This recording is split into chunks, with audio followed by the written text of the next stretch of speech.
Hello, my name is Natasha Bean, and I use she, her pronouns, and I am the program director of NYU Financial Education. As you know, April is Financial Literacy Month, and we in financial education are here to help you succeed with your finances. So, April is synonymous for many things. The air is getting warmer, the sun is shining, the birds are chirping, and it's typically tax season. Yes, federal and state taxes are due. So now, as a student, you may be wondering if you are required to file taxes, or even as an international student, filing taxes may be a concern. So we're here to help you with some tips and some things to consider. This year, the federal deadline to file taxes has been extended to May 17th. May 17th is also this year's New York State tax filing deadline if you are a New York resident. So if you're not a New York resident, you will also need to confirm the tax deadline of the state you reside in, such as New Jersey or Connecticut as examples, to be sure it is not mixed. Here are some things to also consider. Are your parents claiming you as a dependent? Whether or not you are claimed as dependent on your parents' tax return is based on a number of things, such as your student status, your age, and who is paying the bills.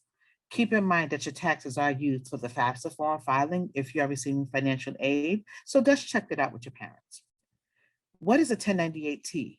You may have received something like that from the bursar's office, and it is a tuition statement, and that's a form sent by NYU that helps you and the IRS determine if you're eligible to claim educational related tax credits like the American Opportunity Credit or the Lifetime Learning Tax Credit. Now, students who are single and earned more than $12,400 in 2020 are required to file an income tax.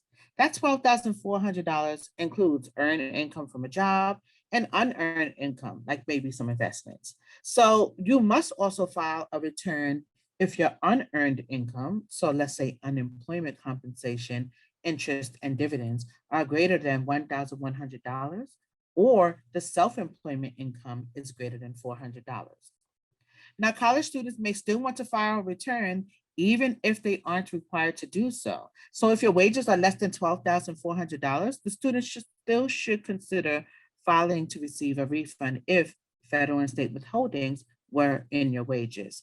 So check out your wage statement to see were taxes withheld from my wages. And as always, please seek out the advice of professionals because that may help you and your family determine what has to happen with your taxes. So for our international students and scholars, you are required to report to the U.S. Internal or the IRS service each year, even if you did not work during the prior year. You will not necessarily need to pay taxes, but reporting your presence in the U.S. is a legal requirement.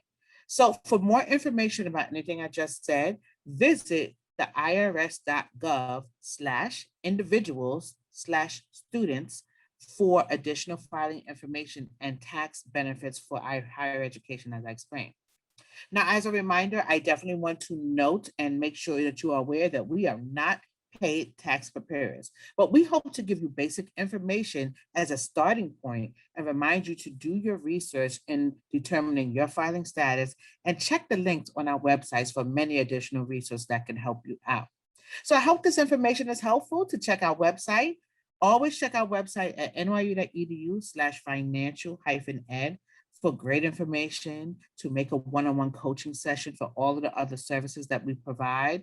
And please don't forget to follow us all on social media, which is on Twitter and Instagram and YouTube and any other things out there. And you could also email us at financial.education@nyu.edu. Take care and be very well.